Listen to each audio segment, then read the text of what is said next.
All right, welcome back. Now, what's on the bench today? I probably got suckered in like a lot of you people did to buying one of these Axial SCXiii Broncos. I usually gear towards monster truck stuff, but we need some diversity on the channel, so I've been looking at these for a while. And when it hit the sale, I finally pulled the trigger and got it ordered. Here it is. So let's take it out of the box and see what this thing looks like in person. I'm curious. I haven't seen one actually in person yet.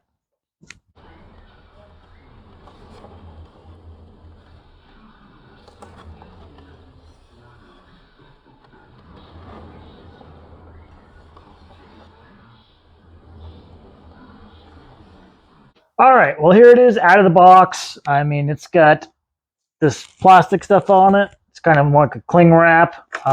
It's not overly wrapped like the Traxxas ones. It looks like they use a whole bale of shrink wrap, but it's well protected, and I don't see any scratches or anything from shipping.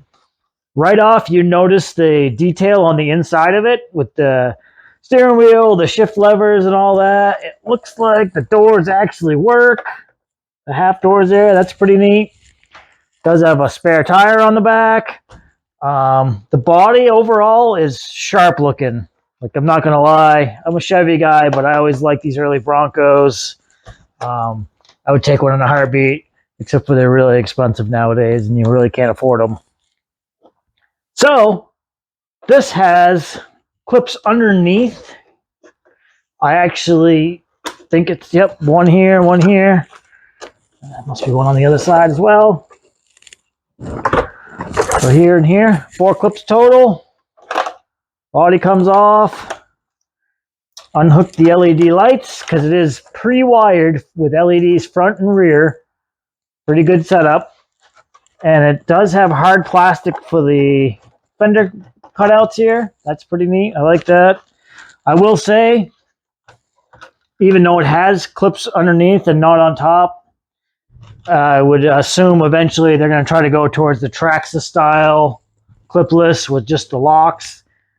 I know people bash on Traxxas quite a bit, but their clip system on like the K10s and the F-150s, them systems work really nice. And you don't fiddle around with pins underneath after. But we'll get into the meat of this. As you can see, there's multiple battery locations you can set up for different weights, depending on how you want to configure more front, rear, side. That's a neat design. It's well thought out. It does have the integrated 40 amp Smart ESC and receiver built in one. It does have 5 channels available. And the reason it has 5 channels available is there is an option where you can make this a 2-speed transmission. All you need is another one of these micro servos and put it over here, and you can give yourself a 2-speed transmission in this. It only comes with a 3-channel radio, so you have to upgrade that. Comes with the DX3 fine radio if you're only going to use 3 channels. Never have an issue with it. But if you want to upgrade this to a 2-speed, you definitely are going to need a 4 or 5 channel radio. And as you see here, you have these 1.9-inch wheels with Falcon Wild Peak mud terrain tires on it. These are a 3-piece wheel. They come apart, and essentially they're an inner beadlock style. Haven't really played with them at all. They look really sharp. They look like they belong on this vehicle of that time period and era, and very sharp looking. Now, the reason that this has this servo here is because it has a system called a front dig system. So if you can lock this in and help really get the front to twist you around a tight space. I haven't tried it. I just read about it on the box. Very curious to see how that actually works. We can touch more on that after we run it and see how it actually performs. It does have a 5-liter Coyote style fake engine cover on it for a little more scale detail. That's pretty sharp looking, not gonna lie. Like, not real scale like some people are. But, you know, when you're doing the crawler thing, I guess that's the way it'll land now. Looks like all metal links underneath. Does have plastic drive shafts. And these are the AR45 axles. So you'll see the back is centered and the front is offset, more like a real vehicle. I know it's locked in the rear. I'm assuming it's locked in the front. We'll figure that out real quick, I'm sure. Now, this vehicle's been around for a while, so I'm really not going to knock the technology part of this too much because I'm assuming it's on the last legs, and that's why they're getting ready to blow them out for a spring clearance sale. And it almost looks like with the inner fenders that they're getting ready to gear up for a clipless design here underneath, like the Traxxas stuff would be my guess. Maybe not. Maybe it's for something else. I'm not real big into the crawler world. I'm kind of figuring it out here as I go. Only thing I do know is articulation is huge, and that's not bad. I mean, it's not the best that I've seen, but it's definitely not the worst. Very curious. I guess there's really not much more to say about this. It's been around for a while. You guys know a lot of the specs. So why don't we charge some batteries up and see what we can do with this Bronco.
Well, that was actually more fun than I thought it would be. I will say it actually outperformed what I expected pulling it out of the box. I know this is an older model and the technology is not quite up to snuff of what some of the new crawler stuff is, but this was fun to me. And I will say I'm not big into the crawlers. I'm just getting in. I'm just learning. I will say I do have the Traxxas K10. This was really the first real crawler I bought. First thing I bought was the Ridge Rock Danchi thing up there, which actually crawled pretty well. This truck and this truck crawl equally well, in my opinion. This one does have better tires on it and a little more clearance, but this thing actually performed really well. Even given the smaller tires, they did cake up some, but I will say it rained out. We're moving fresh dirt around, and I'm actually surprised it climbed as high as it did on a lot of those hills. They're a lot bigger than they look on video. One of them was like 20-something feet tall. So this overall held up really well. I did tumble down some really big hills, and the body looks almost as good as it did when I took it out of the box. The hard plastic, nothing broke on it. So I'm happy with that. I will say, because I bought this on sale, I'm not going to complain about my one negative thing, but I'll just mention it because the underneath body clips, yeah, they look nice, but the biggest thing is you have to undo the body on this to turn the thing on and off. You can't fit your finger in there. You can't wedge it in. You can't pull the body out. I tried. So you're stuck pulling those clips out, turning the thing on and off. That's the biggest complaint I have about the thing, really. So what can I say? This is on sale for $299. These ones are still $549, I believe. So if you're just getting into the hobby and you're looking for a crawler, I would tell you to buy this one over this one all day long, just because of the price point. They're almost equal trucks, in my opinion. They each have their own little quirks. I will say the front dig system on this thing is actually pretty neat. It locks the rear wheels up, and the front will pull you around in a tight space. I don't know if I'll leave that hooked up or if I'll switch it to the 2-speed transmission, see if I like that. I do have a DX5, so I could hook up both, which I'll probably end up doing if I end up keeping this. But truck to truck, you can't go wrong either way. The price on this one's great right now at $299. I'd scoop them up while they last. And as you know, here on the channel, we're learning as we go. We're still new. So if you have any suggestions, throw them in the comments. We're always looking to learn from you guys, looking to make content that you want to watch. So give us a holler. We try to get back to just about anybody who leaves feedback or comments. We really appreciate you guys, and thanks for helping us grow.